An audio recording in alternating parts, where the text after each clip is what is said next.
يقول: كيف نشأت بدعة المولد النبوي؟ لما قدم العبيديون في القرن الرابع إلى مصر، وكان أصلهم يهود، فأنكرهم أهل مصر وقاتلوهم،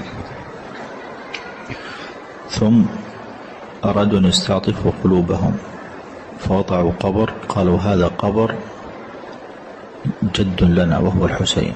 هم يكذبون، ما في قبر ولا شيء. ثم قالوا: لأن نحن من أقارب النبي صلى الله عليه وسلم حتى يستعطفونهم، هم أصلهم يهود ليس من أقارب النبي صلى الله عليه وسلم. قالوا: في شهر 3 في شهر ربيع أول المولد، نقيم مولد لجدنا النبي صلى الله عليه وسلم، وهم يكذبون. فدل على وهنا أول ما وقع المولد من أجل إثبات، من أجل ألا يقاتلهم أهل مصر، فدل على أن أصلها من قبل اليهود العبيديون من أجل بقائهم في مصر. وإلا باتفاق العلماء لا يعلم متى ولد النبي صلى الله عليه وسلم في يوم بعينه. المسلم قال: ولدت يوم الاثنين. متى يوم الاثنين في ربيع أول ما حد يعرف، على أقوال كثيرة. وأيضا في ربيع أول مات النبي صلى الله عليه وسلم. إذا قال شخص نحتفل مولده، قل: لا، تحتفل بموته، فرحا بموته ما يجوز. قابلني أحد الزوار لهذه البلاد المباركة وقال متعجبا: لهذه الأيام هي أيام مولد النبي عليه الصلاة والسلام. يقول: أنا أتعجب، لا أرى أي مظهر من مظاهر الاحتفال بالمولد في المدينة، مع أن المدينة يقول أولى بلدان الدنيا بالاحتفال بمولده عليه الصلاة والسلام. ويتساءل: ما السبب؟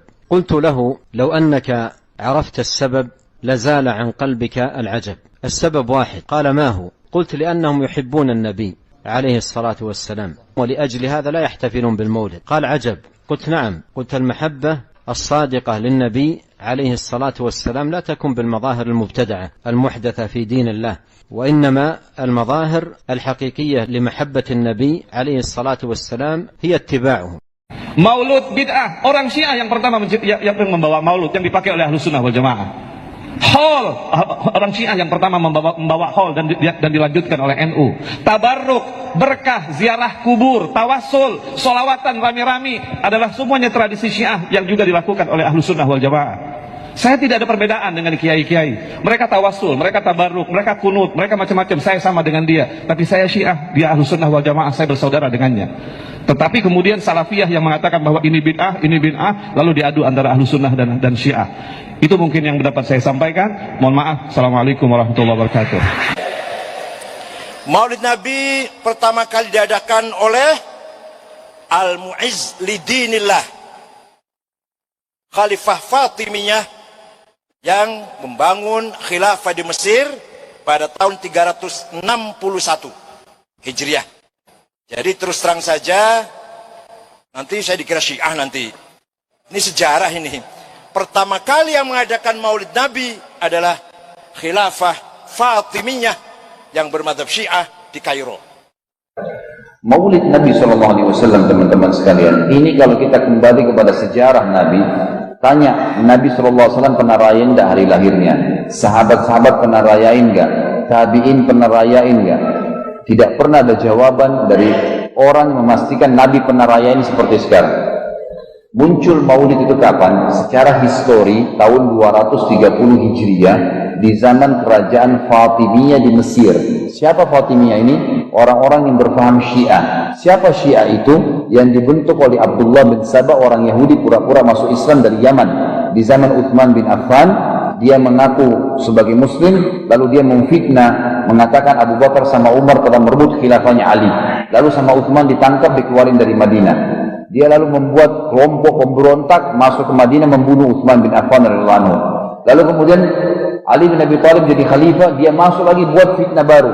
Dia mengatakan Abu Bakar, Umar, Uthman merebut khilafahnya Ali. Maka Ali radhiyallahu anhu pun menangkap dia lalu mengatakan, apa kau bilang itu? Dia bilang iya. Kata Ali, saya sendiri tidak pernah merasa begitu. Kenapa kau harus membahasakan itu? Lalu dia bilang, saya yakin seperti itu. Kata Ali, kau harus bertobat. Kalau kau tidak tobat, saya akan cambuk kamu haddul muftari. Muftari ini adalah cambukan bagi pendusta. Kamu dusta. Abu Bakar, Umar, Utsman tidak pernah merebut khilafah saya. Saya pun tidak pernah mengatakan, bagaimana kau bisa ucapkan itu? Lalu dia bilang, ya saya tidak mau. Walaupun kau cambuk saya. Kata Ali, kalau begitu kau membangkang terhadap pemerintah. Hukumnya dikisos kepala kamu. Dia bilang, walaupun anda bunuh saya tetap mengaku. Kalau anda bunuh saya, maka saya akan mengatakan anda ini atau kamu ini adalah dia. Kamu adalah Tuhan. Ini sudah sampai pada pengakuan Ali sebagai Tuhan. Maka sama Ali dikisos Abdullah bin Sabah ini. Tapi berkembanglah pemahaman. Inti pemahaman Syiah adalah bagaimana mereka mengatakan Al-Quran kurang dan bagaimana mereka mengatakan ya kalau sahabat itu kufur. Ini asas agama. Karena Abdullah bin Sabah memang ingin mencari kesalahan Islam. Dia mau hina Nabi Muhammad SAW tapi tidak bisa langsung.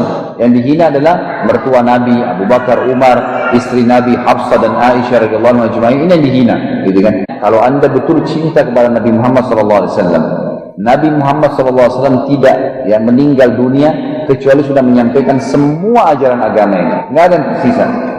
Makanya Ibnu Katsir rahimahullah mengatakan dalam tafsir Al-Maidah ayat 3 yang tadi di awal pertemuan saya bacakan al-yawma akmaltu lakum dinakum sampai akhir ayat, beliau mengatakan ini tandanya ya, Nabi Muhammad SAW tidak meninggal dunia kecuali sudah menyampaikan semua yang Allah inginkan, yang halal, yang haram, yang gelap, yang terang, yang kecil, yang besar, yang samar, yang jelas, semua sudah disampaikan. Jadi setiap muslim tidak boleh lagi menambah ajaran apapun setelah itu. Nabi SAW tidak ajarkan, tidak kita kerjakan. Hanya itu sederhana saja. Hanya itu saja. Kalau ada perintahnya kerjakan, tidak ada perintahnya dijauhi. Karena Nabi Muhammad SAW mengatakan, Man ahdatha fi amrina hadha ma laysa fa huwa raddun aw mardud. Siapa yang berbuat yang tidak kami contohkan akan ditolak atau akan tertolak. Ketika ada perselisihan, ada yang mengatakan maulid itu sunnah, maulid itu boleh, maulid itu bid'ah. Nah sekarang ada pendapat ini, kita kembalikan kemana? Quran sunnah. Karena Allah berfirman dalam surah An-Nisa ayat 59, fa in tanaza'tum fi syai'in farudduhu ila Allah wa Rasul. In kuntum tu'minu billahi wal yawmil akhir dzalika khairun wa ahsanu ta'wila. Kata Allah, jika kamu berbeda pendapat tentang sesuatu, kembalikan kepada Allah Al-Quran, kembalikan kepada Rasul, pada sunnahnya. Jika kamu beriman kepada Allah dan hari kemudian, yang demikian lebih utama bagi kamu dan lebih baik akibatnya. Ada nggak di Quran tentang maulid? Nggak ada. Ada nggak di sunnah? Tidak ada. Nabi nggak pernah melakukan seumur hidupnya. Sahabat nggak pernah melakukan. Tabi'in nggak pernah melakukan. Tabi'ut tabi'in nggak pernah melakukan. Hatta 4 imam nggak pernah melakukan. Rahimahumullah. Lantas yang mau diikut siapa?